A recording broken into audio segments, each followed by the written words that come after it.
Hello YouTube family, good morning. कैसे हैं आप लोग? तो सबसे पहले आप लोगों को हैप्पी संडे, क्योंकि आज है संडे। और आज संडे के दिन बहुत सारे हम लोग रिलैक्स करते हैं, बहुत खुश होते हैं। बोलो बोलो हम बोलो। लोग को मतलब संडे सेलिब्रेट करने का भी वो होता है।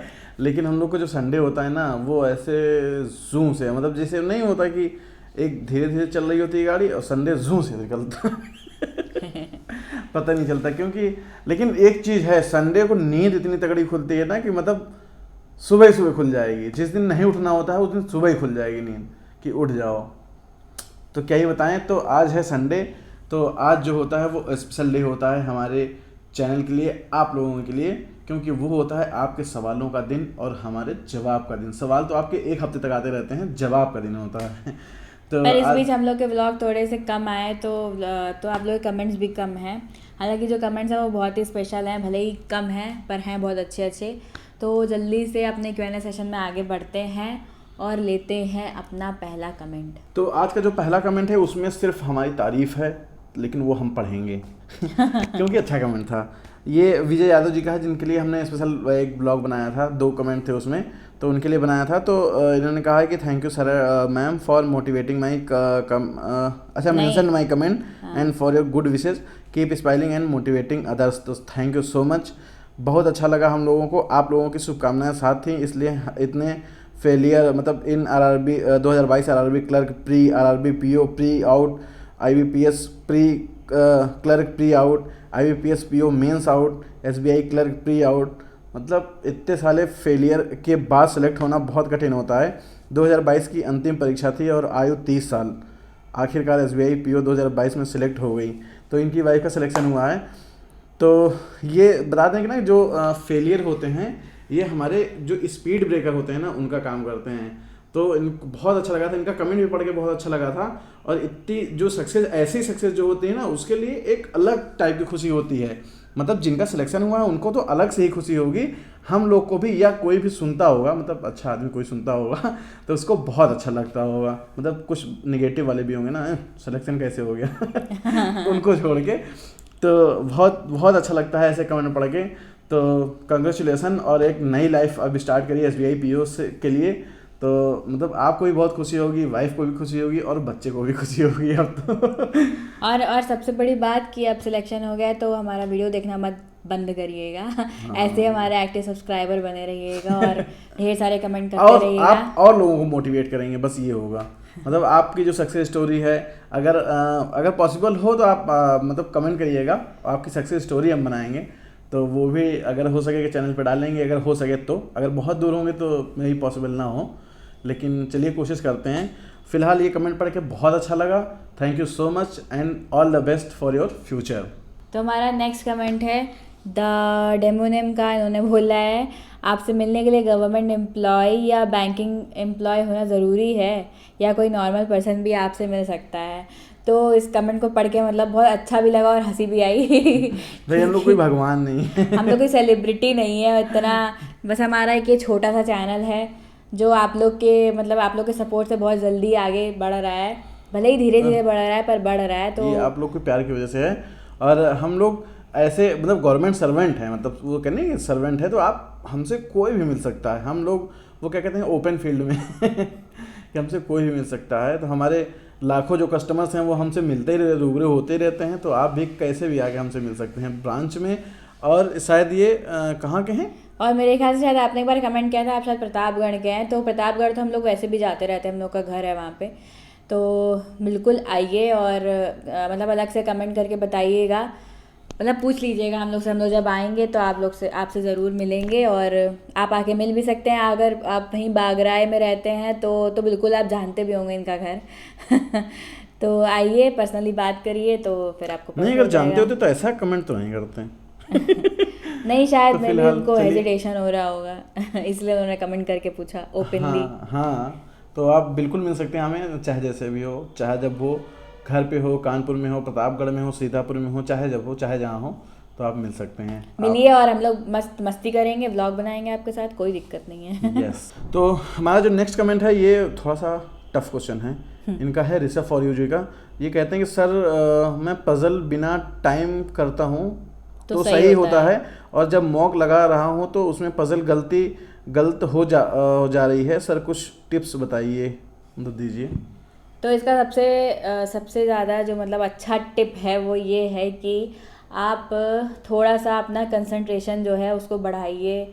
अब वो कई सारे तरीके हैं, आप यूट्यूब पे भी देख सकते हैं। और मतलब मेरे हिसाब से तो आप सुबह उठ के थोड़ा सा एक्सरसाइज या फिर मेडिटेशन वगैरह किया करिए, तो कंसंट्रेशन उससे बढ़ेगा। क्योंकि आप जब वो जो आपका पज़ल गलत होता है वो इसलिए गलत होता है कि जब आप वो पज़ल सॉल्व कर रहे होते हैं तो सामने टाइम चल रहा होता है और आपके आप दिमाग में ये हाँ चलता है कि हम मुझे ये 5 मिनट के अंदर करना है। तो आपका जो दिमाग है वो कंसंट्रेट नहीं कर पाता उस पज़ल पे और वो आपसे घबराहट के मारे वो गलत हो जाता है। और जब आप बिना टाइम के करते हैं तो आराम से करते हैं तो 5-10 मिनट जितना भी लगता है वो सॉल्व हो जाता है। तो इस चीज़ को सुधारने के लिए आपको जो है अपना कंसंट्रेशन पावर जो है वो थोड़ा अच्छा करना और एक पड़ेगा। चीज़ और ऐड करना चाहेंगे, जैसे पज़ल है, आप जैसे ये थोड़ा सा माइंड को रिलैक्स करना होगा। जब भी आप टेस्ट दे रहे हो या एग्ज़ाम देने जाएं तो उसके पहले बहुत रिलैक्स होके जाएं, मतलब पूरी नींद होनी चाहिए, बहुत रिलैक्स माइंड में होना चाहिए, तब आप एग्ज़ाम दीजिए उस टाइम पे। और जब एस दे रहे हो तब भी एक ध्यान रखें। और एक चीज़ इसमें ऐड करना है कि जैसे पज़ल हैं 2 3 या 4 पज़ल आई, 4 पज़ल आई तो आप 4 के 4 सॉल्व करने की कोशिश मत कीजिए। अगर ऐसी प्रॉब्लम है तो आप 4 के 4, ये सब के साथ मतलब किसी बहुत लोगों के साथ होती है कि टाइम का जो है एक तरफ सॉल्व कर रहे होते हैं, एक तरफ माइंड में घड़ी चल रही होती है, टिक टिक टिक टिक। वो मेरे साथ तो भी होता था। हाँ, वो जब मैंने अपना नॉर्मल चीज़ है। फर्स्ट एग्ज़ाम दिया था IBPS PO का प्री एग्ज़ाम, तो वो इसी वजह से मेरा ख़राब हो गया था। क्योंकि उसमें वो जब लास्ट के जब 15 मिनट बचे थे तो हम मैथ नहीं सॉल्व कर पाए थे। इतना डर लग रहा था, अंदर से नहीं होता वो हाथ पैर एकदम कांपने लगते, वैसे वाला सीन था। क्वेश्चन देख रहे हैं, मुझे आता है फिर भी हम नहीं कर पा रहे थे। और वो पहला पेपर था मेरा जो ऐसे हुआ था ख़राब, और उसमें मेरे शायद 0.75 से सिलेक्शन रह गया था।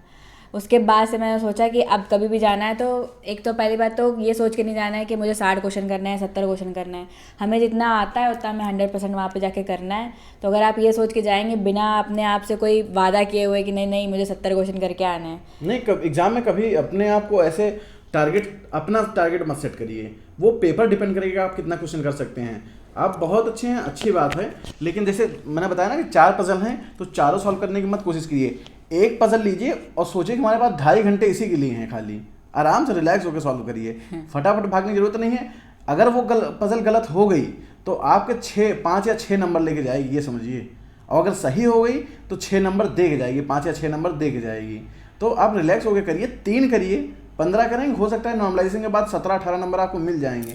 लेकिन अगर आपने हड़बड़ी में हौच पौच में किया और 2 गलत हो गई तो चौपट है, समझिए पूरा और पाठ हम लोग चौपट को हो ये जाएगा। कोचिंग में बताया भी जाता था कि जैसे 4 पजल आती हैं तो आप पहले एक नज़र चारों पजल पर डालिए, आपको देख के पता चल जाएगा आप कौन सी सॉल्व कर सकते हैं, कौन सी नहीं आराम कर से सकते हैं। आराम से हाँ तो जो कर कर सकते हैं। सकते हैं पहले उसको करिए, जो नहीं कर सकते हैं उसको बाद में करिए, छोड़ दीजिए। वैसे 4 में से ज़्यादातर यही होता है, इंसान मतलब कोई भी 3 ही कर पाता है। तो उन 3 को सिलेक्ट करिए, वो करिए आराम से फ्री माइंड से, तो आपका एक उसमें 4 टाइमली पजल से में होगा। अगर 4 आती है तो एक इजी आती है, 2 मॉडरेट आती हैं, एक टफ लेवल की आती है।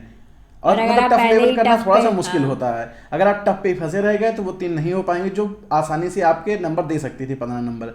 और अगर 3 क्वेश्चन आ रहे हैं, 3 पजल आ रही हैं, एक इजी होगी, एक मॉडरेट होगी, एक हार्ड होगी, तो आप 2 पे कंसंट्रेट करिए।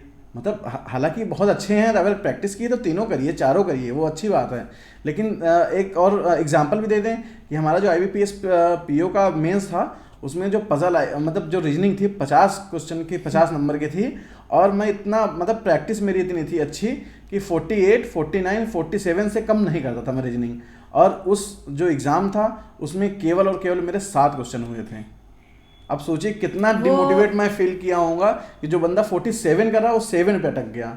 हम लोग तो जब वो रिजल्ट आया था तो देख ही नहीं रहे थे, हमको पता सिलेक्शन नहीं होगा। नहीं होने वाला है, पर जब लेकिन वो हो रिजल्ट गया आया तो था। पता चला कि 200 में से केवल 55 नंबर, 52 40 नंबर, 52.5 ऐसे कुछ थे शायद। जो भी था, शायद और नहीं, उस हमारे में समय 55 था जनरल का। हाँ, तो 55 नंबर का कट ऑफ था। और देख के इतना अच्छा लगा कि हम लोग, मैंने तो केवल 100 अटैम्प्ट किए थे, मेरे 88 नंबर आए थे।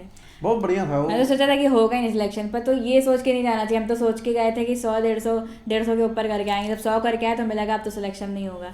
पर वो एग्ज़ाम के डिफ़िकल्ट कितना है वो उसके लेवल पे डिपेंड करता है। तो ये मत सोचिए, बस आराम से जाइए, फ्री माइंड से जितना आप कर सकते हो उतना करिए। ऐसे ही प्रैक्टिस भी करते रहिए, धीरे धीरे करके जो टाइम वाला आपका, जो आपको दिक्कत हो रही है वो सब दूर हो जाएगी और आप टाइमली सॉल्व करने लगेंगे अपनी पजल। तो ये था हमारा आज का Q&A सेशन, जिसमें आप लोग के कमेंट्स थे कुछ स्पेशल जिसका हम लोगों ने आपको जवाब दिया। बाकी ऐसे ही ढेर सारे कमेंट्स करिए और जो भी आपकी प्रॉब्लम्स हैं या जो भी आपको अच्छा लगता है वो हम लोग को बताइए। तो हम लोग ऐसे ही आपके लिए मोटिवेटिंग वीडियो और सेशन Q&A सेशन ऐसे बनाते रहेंगे, लाते रहेंगे। और जैसे अभी बीच में ज़रूरत पड़ी थी वीडियो बनाने की कमेंट्स के ऊपर, तो वैसे हम लोग अगर आपके कमेंट्स आते रहेंगे तो बीच में भी बनाया करेंगे, क्योंकि हम लोग को ऐसा लगता है कि शायद हम लोग की बैंकिंग की वीडियो या हम लोग की जो ऐसे मोटिवेटिंग वीडियो होती हैं वो आप लोग को ज़्यादा अच्छी लगती हैं। तो कमेंट करके बताइए कि आपको कैसी वीडियो अच्छी लगती हैं, आप लोग क्या चाहते हैं। तो अभी फ़िलहाल अपने Q&A सेशन को यहीं पे ख़त्म करते हैं और मिलते हैं आपसे अपने नेक्स्ट व्लॉग में। तब तक के लिए bye bye, all the best.